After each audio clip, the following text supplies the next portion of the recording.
Adventures in Research.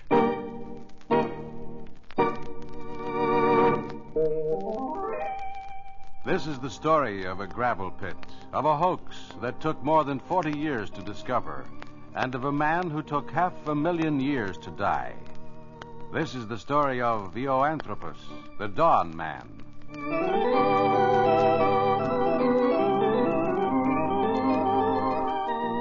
This is Paul Shannon bringing you another transcribed story of science produced as a public service in cooperation with the Westinghouse Research Laboratories.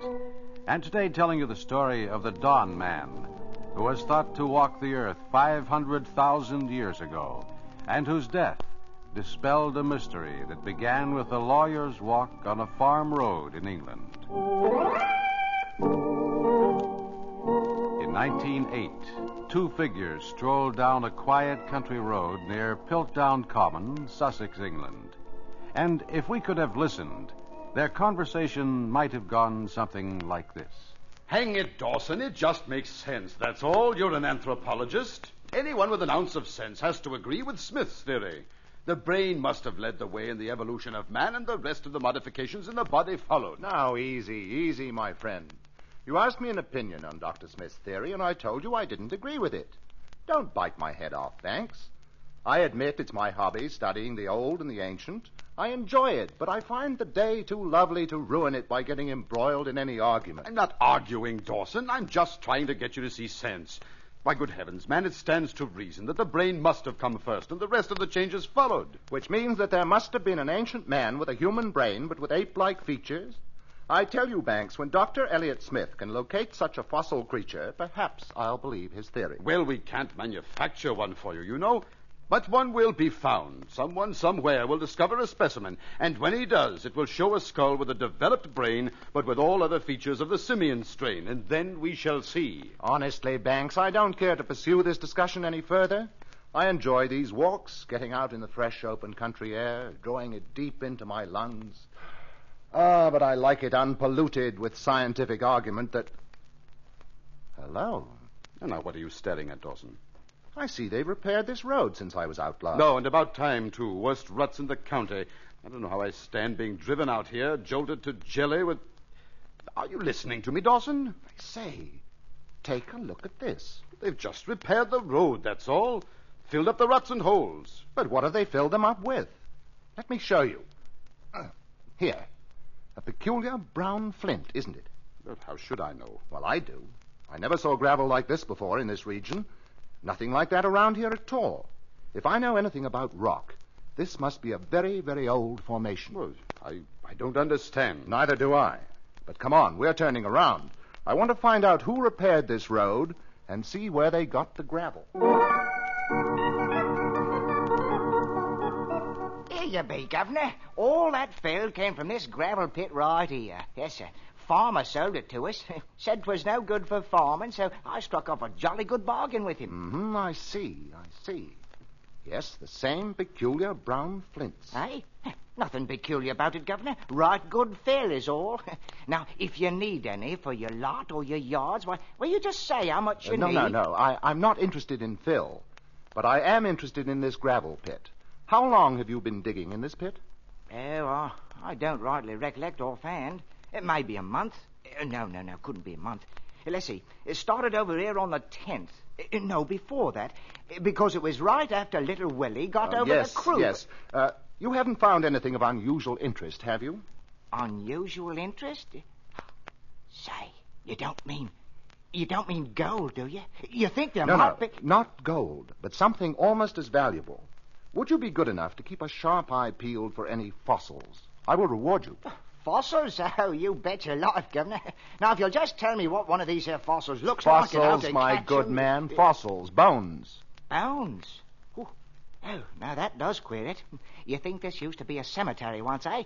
Well, no, I don't think we got no right to be digging in hallowed ground. These would be very, very old bones. These flints come from the Pleistocene age, you see. Ooh, you don't say. The Oostocene age? Pleistocene age, roughly about 500,000 years ago. Love a duck. So tell your workers to keep an eye peeled, and if they find any fossils at all, handle them carefully and call me at once. That I'll do, Governor. Oh, for me? Thank you. You just bet I'll do that. Call you myself if we find any bones at all. I'll tell the boys we're digging in the what's the name of that age again? Pleistocene. Say, won't that open their eyes? I'll bet they won't even know what that means. Well, you didn't waste no time getting over here, Governor. I came as soon as I got your message. You found something? That we did, sir. You just bet your boots we did. It was Harry here who hit her first, and when he said, "Hey, what's this?" I said, "Mind you now, the professor wants it, so handle it easily." And Harry says to me, "What would the professor want with this?" Begging your pardon. And I says to Harry... Yes. Well, what did you do with it? Let me see it, please. Here she be. I wrapped her right up in my neckerchief. What is it, Governor? Mm-hmm. My. Well. What do you make of it, Mr. Dawson? Incredible. Aha! Exactly what I thought. You know what this is? An unusually thick human parietal bone. Love a duck, a parrot's bone, eh? Part of a human skull, man. I must get this to Banks right away.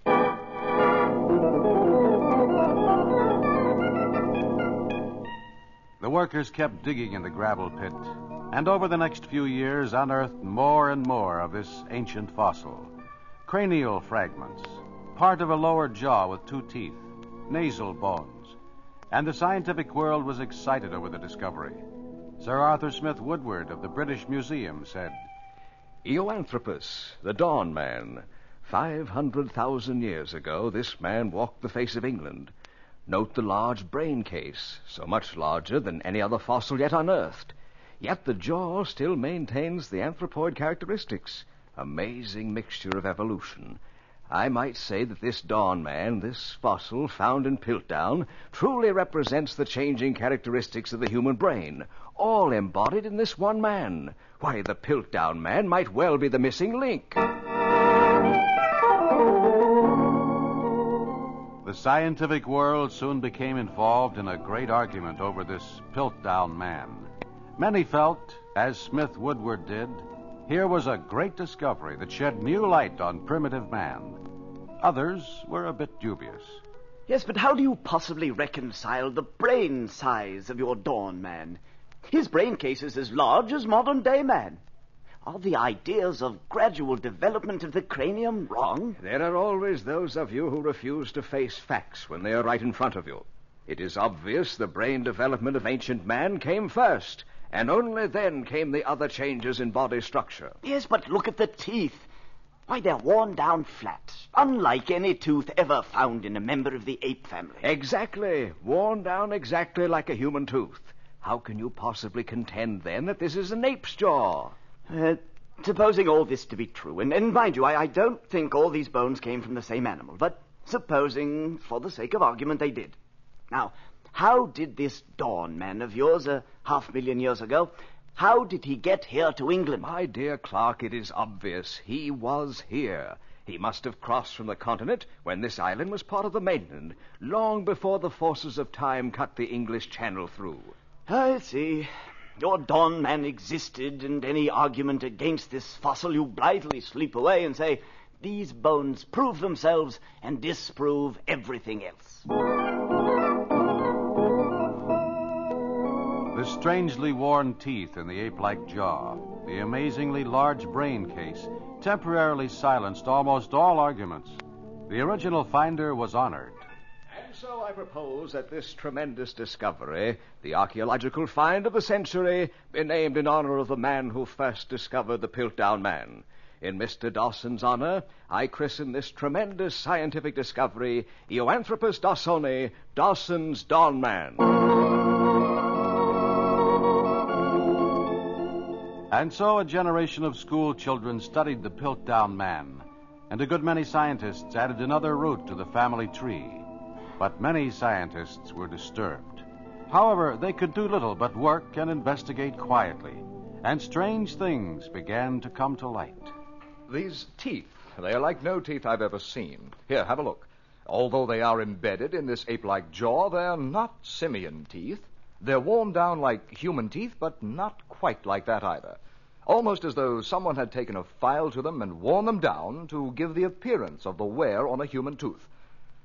Now, suppose this was an ape jaw, and these were ape teeth, and someone filed them down to give them the appearance of teeth subjected to the wear a human gives his. Then there was the matter of the drill dust. By boring holes in the jaw and in the skull, the dust obtained is quite different. Now, it has always been maintained that the jaw and skull are part of the same man. Yet, the drill dust from the jaw forms into curls and chips like dust from a modern bone. The dust from the skull is much, much older. And the matter of chemical analysis.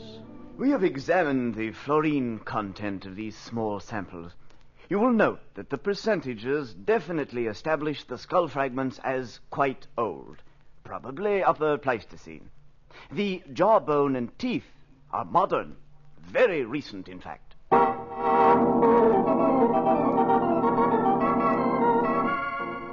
The investigators kept experimenting, comparing, checking and rechecking. And then, 45 years after Charles Dawson had found the skull, they made an announcement. There is no doubt about it. The brain case is of a human of the Cro-Magnon age. The jawbone, that of a 50-year-old ape with its teeth filed and the bone stained to resemble the age and appearance of the cranium. Yes, the Piltdown Man, beyond any question of a doubt, is a hoax. A deliberate fraud planted there by someone.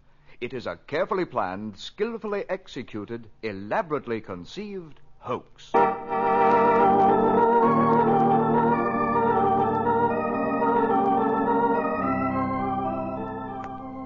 And so one of the great practical jokes of all time was finally exposed. Someone, perhaps as an attempt at humor or in an endeavor to support some theory, someone had deliberately filed, stained, and buried this Piltdown Man for discovery by Charles Dawson. Who did it? Why? No one knows. But for almost 50 years, the Piltdown Man held sway, and only now is at last removed from the family tree as nothing but a practical joke. Frankly, it's a relief. Oh, I admit our faces are a bit red. But we always had trouble fitting the Piltdown Man into the scheme of things anyway.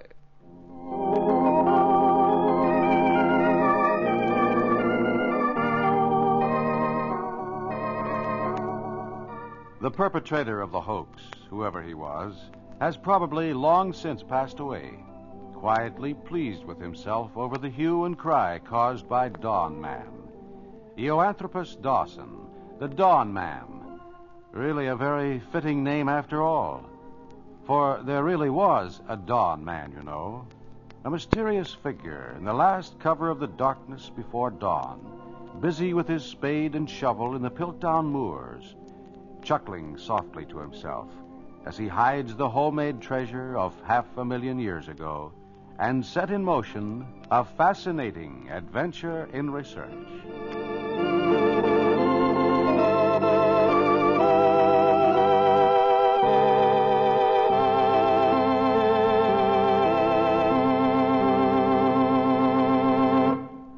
And that's today's Adventures in Research, produced in cooperation with the Westinghouse Research Laboratories.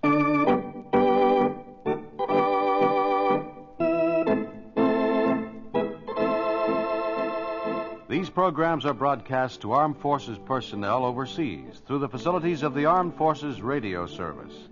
Join us again next week for another transcribed story of science on Adventures in Research.